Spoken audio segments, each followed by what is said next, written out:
اسرائیل اور حماس میں گھمسان کی جنگ جاری ہے۔ حماس کے تباہ کن میزائل حملے کے بعد اسرائیلی فوج ایک بدمست ہاتھی کی طرح فلسطینیوں کو نشانہ بنا رہی ہے۔ غزہ کے باشندوں کے لیے اپنی جان بچانے کا واحد راستہ رفح کی گزرگاہ ہے، لیکن ان کے لیے اپنی جان بچا کر نکلنے کا واحد راستہ بھی بند ہے۔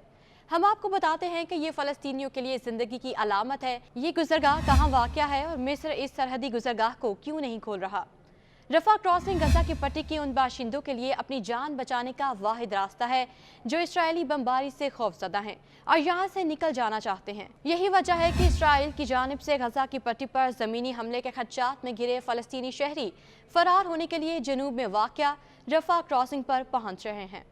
یہ کراسنگ دوہری شہریت کی حامل افراد کو غزہ سے نکالنے کے ساتھ ساتھ امدادی سامان غزہ پہنچانے کے لیے کھولی جا سکتی ہے۔ تاہم ان رپورٹس میں کراسنگ کھولنے کے ممکنہ وقت کا ذکر نہیں کیا گیا۔ رفح کراسنگ ایک سرحدی گزرگاہ ہے جو غزہ کی پٹی کے جنوب میں واقع ہے۔ یہ غزہ کی پٹی کو مصر کے صحرائی سینا سے ملاتی ہے۔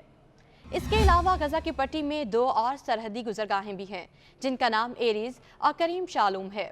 ان میں سے ایریز کراسنگ شمالی غزہ کو اسرائیل سے ملاتی ہے، جبکہ کریم شالوم بھی اسرائیل اور غزہ کے درمیان ایک گزرگاہ ہے، لیکن اسے صرف تجارتی سرگرمیوں کے لیے استعمال کیا جاتا ہے۔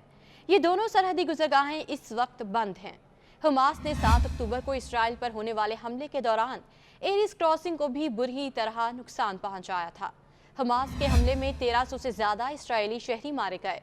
اس حملے کے چند دن بعد اسرائیل نے اعلان کیا کہ ایریز اور کریم شالوم کراسنگ بند رہیں گی۔ ایسے میں جب اسرائیل نے غزہ پر فضائی حملوں کا آغاز کیا تو عام فلسطینیوں کے لیے غزہ کی پٹی سے نکلنے کا واحد راستہ رفح کراسنگ بچ گیا۔ غزہ کی پٹی کو انسانی امداد فراہم کرنے کی کوشش کرنے والے بین الاقوامی ادارے بھی اس گزرگاہ کے ذریعے امدادی سامان سے لدے اپنے ٹرک غزہ کے اندر لے جا سکتے ہیں۔ مصر کی وزارت خارجہ نے گزشتہ ہفتے کہا تھا کہ وہ بین الاقوامی تنظیموں کی طرف سے غزہ کے لیے امدادی سامان لے جانے والی پروازوں کو شمالی سینائی کے العریش ہوائی اڈے کی طرف موڑ رہا ہے۔ ایسی صورتحال میں غزہ کی پٹی تک ایندھن اور امدادی سامان پہنچانے کے لیے درجنوں ٹرک رفح کراسنگ کے باہر قطار میں کھڑے ہیں۔ اسرائیل پر حماس کے تازہ حملے کے بعد رفح کراسنگ سے متعلق خبروں میں تضاد دیکھا جا رہا ہے۔ اس سے پہلے یہ گزرگاہ حماس اور مصر کے کنٹرول میں تھی۔ مصر اور حماس اس گزرگاہ سے آنے اور جانے والوں کی نقل و حرکت کو کنٹرول کرتے تھے، لیکن اسرائیل کی جانب سے شدید بمباری کے بعد رفح کراسنگ کو بھی بند کر دیا گیا تھا۔ مصری میڈیا میں شائع ہونے والی خبروں کے مطابق 9 اکتوبر کے بعد سے یہ گزرگاہ بند ہے۔ اس کی وجہ اسرائیل کی جانب سے ہونے والے فضائی حملے بتائے جاتے ہیں جن میں سرحد کے دونوں طرف لوگ زخمی ہوئے۔ 12 اکتوبر کو مصری حکومت نے اسرائیل سے کہا تھا کہ وہ رفح کراسنگ کے قریب بمباری بند کرے تاکہ غزہ میں لوگوں کو ریلیف فراہم کیا جا سکے، لیکن اس کے ساتھ ہی مصر نے واضح کیا کہ وہ اس گزرگاہ کو اس وقت نہیں کھولیں گے جب تک اس کے ملازمین کی حفاظت کی ضمانت نہیں دی جاتی۔ مغربی ممالک اس بات کو بھی یقینی بنانے کی کوشش کر رہے ہیں کہ رفح کراسنگ غزہ میں غیر ملکی پاسپورٹ رکھنے والوں کے لیے انسانی امداد کے ساتھ ساتھ ایک محفوظ راستہ بن جائے۔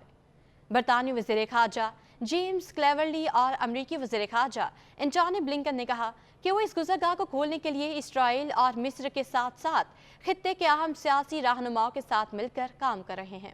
گزشتہ ہفتے امریکی محکمہ خارجہ کے ترجمان نے کہا تھا کہ اس کے شہریوں سے کہا جا رہا ہے کہ وہ رفح کراسنگ کی طرف بڑھیں، کیونکہ اگر یہ کراسنگ کھلتی ہے تو یہ بہت محدود وقت کے لیے کھلے گی اور وہاں پہنچنے کے لیے بہت کم وقت ہوگا۔ ان افواہوں کی وجہ سے غزہ میں رہنے والے لوگ اس گزرگاہ کے کھلنے کی امید میں رفح کراسنگ کی طرف بڑھ رہے ہیں۔ گزشتہ پیر کو کچھ رپورٹ سامنے آئی تھیں کہ جن میں دعویٰ کیا گیا تھا کہ جنگ بندی کا معاہدہ طے پانے کے بعد رفح کراسنگ کو کچھ عرصے کے لیے کھول دیا جائے گا۔ یہ خبر سن کر رفح کراسنگ کے پاس لوگوں کی بھیڑ جمع ہوتی نظر آئی ہے۔